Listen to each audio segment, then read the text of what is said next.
Avec vous Christophe Dansette. Bonjour Christophe. Bonjour Pauline. L'inflation semble entamer sa courbe descendante en Europe. C'est ce dont on parle ce matin avec vous.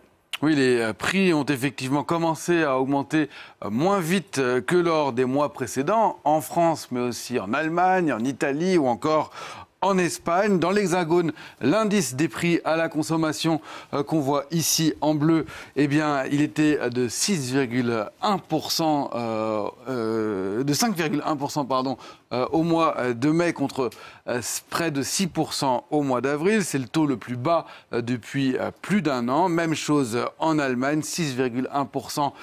C'est la courbe jaune contre plus de 7% il y a 30 jours. C'est le troisième mois consécutif de baisse en Allemagne. Et puis j'ai mis l'Italie également, où certes la courbe, elle descend moins vite qu'attendu. Les prix restent très élevés, autour de plus de 7,5% de hausse par rapport à il y a un an. Mais l'essentiel, c'est que là aussi, la courbe, elle commence à s'inverser. Voilà, effectivement, pour ces trois pays, on voit que la tendance est à la baisse.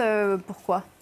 Plusieurs raisons. La principale, c'est le fort recul des prix de l'énergie. Prenons le gaz qui avait atteint un pic au mois d'août l'année dernière en raison principalement de la guerre en Ukraine. Eh bien, le prix du mégawattheure de gaz, il est tombé de plus de 300 euros à 25 euros, soit en dessous du niveau du début de la guerre en Ukraine, en tout cas de la vaste offensive russe en Ukraine. Même chose pour le pétrole. Le Brent dépassait les 120 $ au mois d'août l'année dernière. C'est 50 $ de moins aujourd'hui.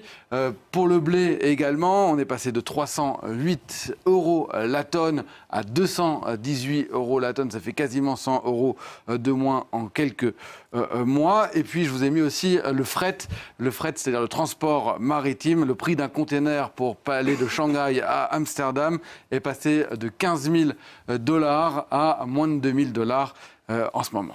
Est-ce que ça veut dire que les consommateurs que nous sommes, nous allons commencer à sentir cette baisse ? Alors, est-ce que vous l'avez senti, vous, en faisant vos courses, par exemple ? Pas franchement, non. En tout cas, Eh ben, c'est assez normal parce que si l'énergie tombe globalement, l'alimentation, elle augmente encore très fortement, plus de 14% encore en France au mois de mai. On va le voir sur ces courbes. Là, on a trois courbes. On a l'énergie qu'on voit ici qui est en baisse. Ça, c'est les prix de 5,1% en jaune.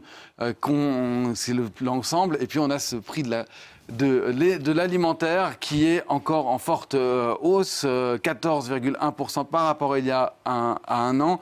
C'est certes moins que les 15% qu'on avait il y a un mois, mais ça reste quand même beaucoup. Ça signifie très concrètement que quand on va faire son petit panier dans son supermarché, eh bien, l'addition reste très salée, on le remarque. Sous l'impulsion du ministère de l'économie, des réductions sont faites sur les prix de certains produits de base dans certains supermarchés. C'est le cas en France. C'est ce qui a été appelé le trimestre anti-inflation, opération qui sera renouvelée au moins jusqu'à l'été. Mais le ministre de l'économie a sommé les industriels et les distributeurs à renégocier leurs prix annuels. Ça se fait normalement une fois par an. Il voudrait que ça soit fait une deuxième fois cette année pour prendre en compte justement le fort recul de certaines matières premières, le blé, je vous le disais, ou encore le transport. Et pour le moment, selon Bruno Le Maire, ça n'a pas été fait. On écoute, il a menacé les industriels. Je souhaite que les prix qui doivent baisser, c'est-à-dire ceux dans lesquels les intrants ont fortement baissé, je pense aux pâtes avec le prix du blé qui a baissé, ça se traduise dans les rayons. Je le redis, les grands industriels ont pris dans mon bureau des engagements de revenir à la table des négociations commerciales avec les distributeurs. L'engagement, pour le moment, n'a pas été tenu. De deux choses l'une. Soit les grands industriels tiennent leurs engagements dans les jours qui viennent, soit j'utiliserai l'instrument fiscal pour récupérer les marges qu'ils doivent rendre aux consommateurs. Bruno Le Maire, invité de nos confrères de France Inter hier matin, qui menaçait donc de taxer les industriels, lui qui est tellement opposé à toute hausse d'impôts. Hier soir, pour le rassurer, un certain nombre d'industriels, soit une alliance de 75 industriels, a affirmé que ces négociations, elles avaient repris avec l'espoir peut-être de sentir enfin ce recul de l'inflation dans nos paniers de courses dans les prochains mois.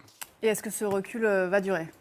Il y a des produits qui risquent d'augmenter encore, en particulier les fruits et légumes, en raison du manque d'eau dans les premiers mois de l'année, en France, mais aussi surtout en Espagne. Mais globalement, les économistes s'attendent à ce que cette courbe de l'inflation continue sa tendance à la baisse. Elle pourrait revenir autour de 3% d'ici la fin de l'année, ce qui signifie pas pour autant que les prix vont baisser. Il faut dire que la Banque centrale européenne a augmenté ses taux ses taux directeurs depuis plus d'un an, et encore la prochaine réunion dans 15 jours, elle risque de le faire. Ce sera peut-être l'une des dernières fois, car avec l'inflation actuelle et les salaires qui augmentent, eux, moins vite, le pouvoir d'achat des Européens recule légèrement. Résultat, la consommation commence à baisser, la croissance aussi.